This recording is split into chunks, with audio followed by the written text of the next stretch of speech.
RPD channel में आपका स्वागत है। मैं आरपी दुबे। सभी व्यूअर्स को मेरा नमस्कार। दोस्तों, इस वीडियो में मैं आपके साथ बांग्लादेश के साथ पाकिस्तान की बढ़ती निकटता के बारे में शेयर करूंगा और भारत के साथ संबंधों को समान बनाने के लिए पाकिस्तानी स्टैब्लिशमेंट द्वारा अपनी धरती पर आतंकी केंद्रों को नष्ट करने की आवश्यकता के बारे में भी शेयर करूंगा। मित्रों, भारत इस सप्ताह के अंत में अपने पड़ोस में होने वाले घटनाक्रमों पर करीबी नजर रखेगा, क्योंकि पाकिस्तान के उप प्रधानमंत्री और विदेश मंत्री इसाक डार 3 दिवसीय यात्रा पर ढाका में होंगे। 3 दिन की यात्रा पर पाकिस्तान के उप प्रधानमंत्री इसाक डार आने वाले हैं।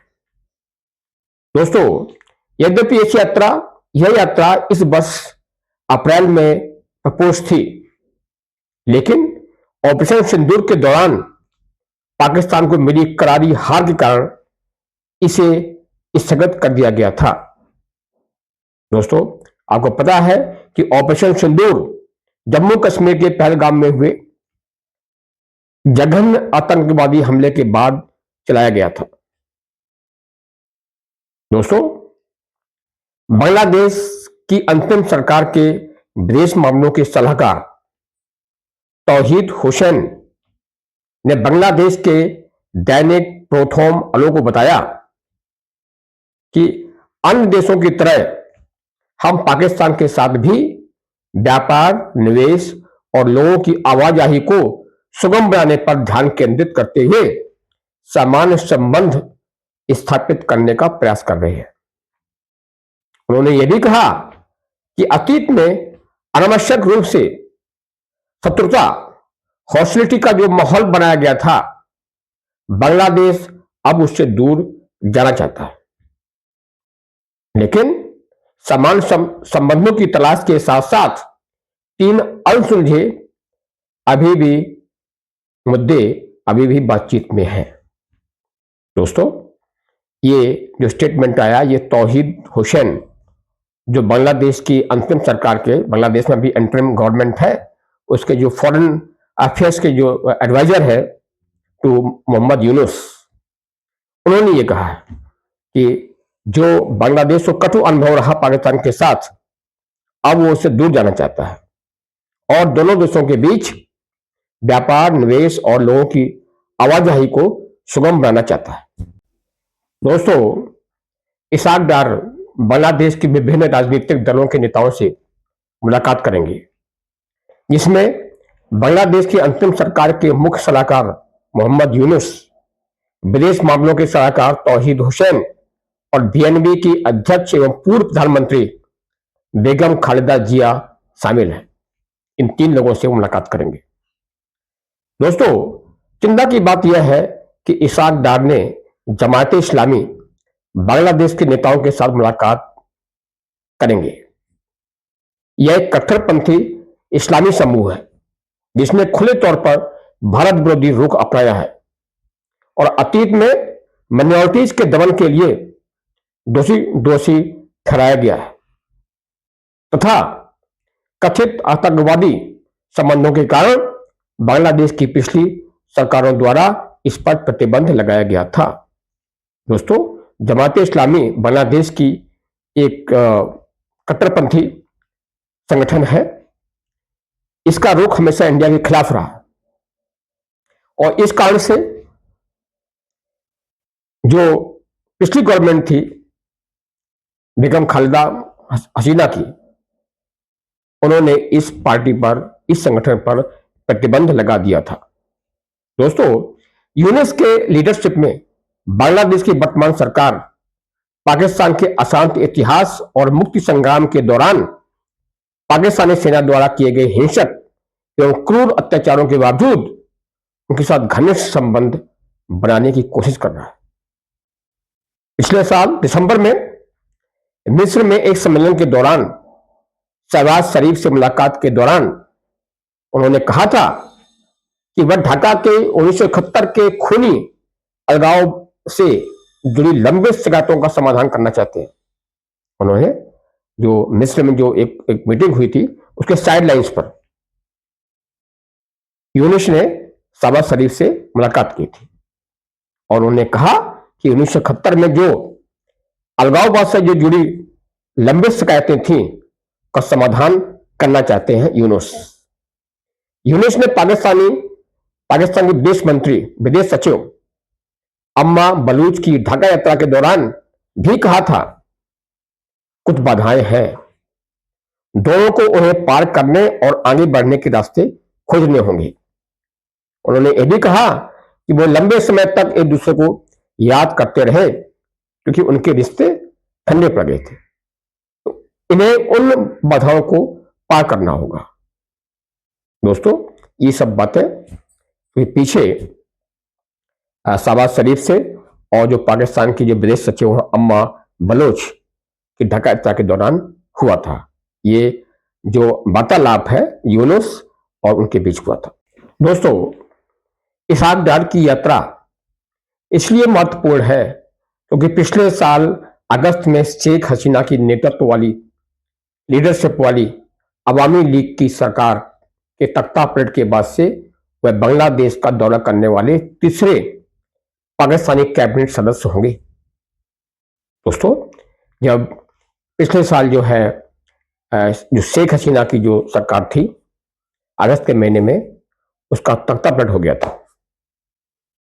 उस तख्तापलट होने के बाद बांग्लादेश का दौरा करने वाले पाकिस्तानी कैबिनेट सदस्य होंगे इसहाक डार। पाकिस्तान के गृह मंत्री मोहसिन नकवी और वाणिज्य मंत्री जाम कमाल पहले ही बांग्लादेश का दौरा कर चुके हैं। दोस्तों, ये जो आपने इसहाक डार है ये थर्ड कैबिनेट मिनिस्टर है जो कि बांग्लादेश की यात्रा कर रहे हैं। दोस्तों, एक महत्वपूर्ण घटनाक्रम में पाकिस्तान और बांग्लादेश के निम्नलिखित पर भी सहमति व्यक्त की है। कुछ उनके बीच आपस में जो वार्तालाप हुआ था उसमें से कुछ सहमति बनी है। वो बिंदु है नंबर 1, दूसरे पक्ष के राजनयिक एवं आधिकारिक पासपोर्ट धारकों को वीजा मुक्त प्रवेश प्रदान करना। मौजूदा संयुक्त आर्थिक आयोग को पुनर्जीवित करना। थर्ड, दोनों देशों की व्यापार एवं निवेश संभावनाओं का पता लगाने के लिए एक नया व्यापार एवं निवेश आयोग स्थापित किया जाएगा। फोर्थ, माल वाहक जहाजों का सीधा नौकायन, डायरेक्ट सेलिंग, जो कार्गो शिप्स है वो डायरेक्ट सेलिंग होगी पाकिस्तान के लिए, पाकिस्तान और बांग्लादेश के बीच में। और डायरेक्ट फ्लाइट्स, फिफ्थ जो है डायरेक्ट फ्लाइट्स। इन 5 मुद्दों पर, इश्यूज पर बांग्लादेश की जो अंतरिम गवर्नमेंट है उन्होंने पाकिस्तान के साथ इन मुद्दों पर वार्ता की थी। दोस्तों, विदेश मंत्रालय द्वारा जारी एक बयान में भारत ने बांग्लादेश के इस आरोप को दृढ़ता से खारिज कर दिया है कि अवामी लीग के सदस्य भारतीय धरती से बांग्लादेशी विरोधी राजनीतिक गतिविधियां चला रहे हैं। आरोप लगाया बांग्लादेश ने कि अवामी लीग के जो मेंबर्स हैं वो भारत की धरती से बांग्लादेश विरोधी गतिविधियां चला रहे हैं।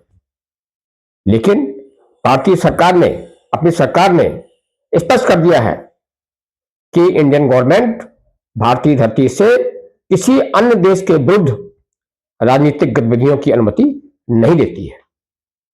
इसलिए अंतरिम बांग्लादेश सरकार का यह बयान गलत है। साफ साफ कह दिया गया कि इंडियन गवर्नमेंट किसी कंट्री के विरुद्ध अपनी धरती का इस्तेमाल नहीं करने देता। हमारे यहां से बांग्लादेश के खिलाफ ऐसी कोई गतिविधि नहीं चल रही है। दोस्तों, कांग्रेस के नेता शशि थरूर ने एक पुस्तक विमोचन के समारोह हुआ था, वहां पर मीडिया पर्सन से बात करते हुए उन्होंने कहा कि भारत पाकिस्तान के साथ संबंध सामान्य करने के लिए पहला कदम नहीं उठाएगा। इसकी जिम्मेदारी पाकिस्तान पर है। बार बार विश्वासघात के मद्देनजर उन्होंने इस्लामाबाद से अपनी धरती से संचालित आतंकी नेटवर्क को ध्वस्त करके ईमानदारी दिखाने का आग्रह किया है। सांसद ने यह भी कहा कि 1950 में लियाकत अली खान के साथ जवाहरलाल नेहरू के समझौते से लेकर के 1999 में अटल बिहारी वाजपेयी की लौहार बस यात्रा और 2015 में नरेंद्र मोदी की लौहार यात्रा तक संपर्क बढ़ाने की हर कोशिश सीमा पार से दुश्मनी के कारण नाकाम रही है। दोस्तों, थरूर ने यह भी बताया कि संयुक्त राष्ट्र समिति के पास पाकिस्तान के 52 व्यक्तियों, संगठनों और स्थानों के नामों की सूची है। ऐसा नहीं है कि पाकिस्तान को इनके अस्तित्व के बारे में पता नहीं है। उन्होंने 2008 के मुंबई आतंकवादी हमलों को याद करते हुए कहा कि भारत ने पाकिस्तान की संलिप्तता के भारी सबूत उपलब्ध कराए थे कि उनमें उसका इन्वॉल्वमेंट था, जिनमें लाइव इंटरसेप्ट और डोजिया शामिल है। फिर भी एक भी मास्टरमाइंड पर मुकदमा नहीं चलाया गया पाकिस्तान द्वारा। उन्होंने कहा कि हमलों के बाद भारत ने एक्स्ट्रा ऑर्डिनरी रेस्ट्रेंट दिखाया, असाधारण संयम दिखाया, लेकिन बाद में उकसावे के कारण भारत के पास बहुत कम विकल्प बचे। इसके परिणाम स्वरूप 2016 में सर्जिकल स्ट्राइक, 2019 में बालाकोट हवाई हमला और अभी ऑपरेशन सिंदूर हुआ। उन्होंने साफ साफ कहा कि पाकिस्तान को आगे आना पड़ेगा। अगर पाकिस्तान गंभीर है इंडिया से संबंध सुधारने के लिए, तो पाकिस्तान को आगे आना पड़ेगा। यह जिम्मेदारी पाकिस्तान की है, क्योंकि इंडिया के साथ हमेशा कई बार विश्वासघात हुआ है। जब भी इंडिया ने पाकिस्तान की तरफ हाथ बढ़ाया हुआ है, चाहे वो जो है उनका अटल बिहारी वाजपेयी के टाइम में हो, नरेंद्र मोदी के टाइम में हो और उससे पहले हो, हमेशा पाकिस्तान ने इंडिया की बैक पर स्टेप किया है, विश्वासघात किया है, छुरा भूका हुआ है।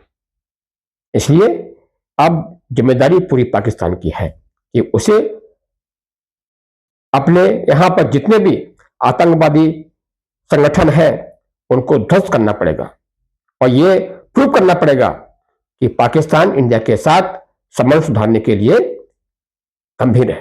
दोस्तों, थरूर ने इस बात पर भी जोर दिया कि सीमाओं पर शांति और सौहार्द हमारे राष्ट्रीय हित के लिए अपरिहार्य है तथा द्वितीय विश्व युद्ध के बाद फ्रांस और जर्मनी के बीच सुलह तथा वियतनाम के साथ अमेरिका के अंतिम संबंधों को शत्रुओं के साझेदारी में बदल जाने के उदाहरण के रूप में उद्धृत किया। उन्होंने कहा कि जो यूएसए के जो वियतनाम से 20 साल तक युद्ध चला, उसके बाद भी उन दोनों देशों के बीच रिलेशन कॉर्डियल हो गई। इसी तरह जर्मनी और फ्रांस के बीच जो वर्ल्ड वॉर सेकंड के दौरान जो बहुत आपस में संबंध बहुत खराब हो गए थे, एक दूसरे के आर्क राइवल थे, वो भी अब सुलह उनके बीच हो गई है। तो उन्होंने ये एग्जाम्पल दिए पाकिस्तान को। दोस्तों, हम बांग्लादेश और पाकिस्तान के बीच के घटनाक्रमों पर नजर रखेंगे। मुझे लगता है कि भारत के साथ सामान्य संबंध रखना बांग्लादेश के समग्र हित में है। पाकिस्तान के साथ उसकी बढ़ती नजदीकी निश्चित रूप से उसे भी पाकिस्तान जैसी दुष्ट स्थिति में ले आएंगी। यूनिस के नेतृत्व वाली बांग्लादेश की वर्तमान अंतरिम सरकार देश के कट्टरपंथियों और रूढ़िवादी राजनीतिक दलों का समर्थन कर रही है। जहां तक पाकिस्तान का सवाल है, उसे भारत से तब तक हाथ मिलाने की उम्मीद नहीं करनी चाहिए जब तक वह भारत की संतुष्टि के लिए अपने आतंकवादी ठिकानों को पूरी तरह से नष्ट नहीं कर देता। इंडिया ने साफ कह दिया कि जब तक वर्तमान जो अंतिम सरकार है बांग्लादेश की, वो रूढ़िवादी और कट्टरपंथियों के पार्टीज को समर्थन करती है, और ये जो उनके बीच जो एंगेजमेंट है, जो समर्थन दे रहे हैं, ये बांग्लादेश को अपने किसी पड़ोसी से संबंध सुधारने नहीं देंगे। दोस्तों, अगर आपको ये वीडियो पसंद आया हो तो कृपया इसे लाइक करें, शेयर करें और चैनल को सब्सक्राइब भी करें। जय हिंद, जय भारत।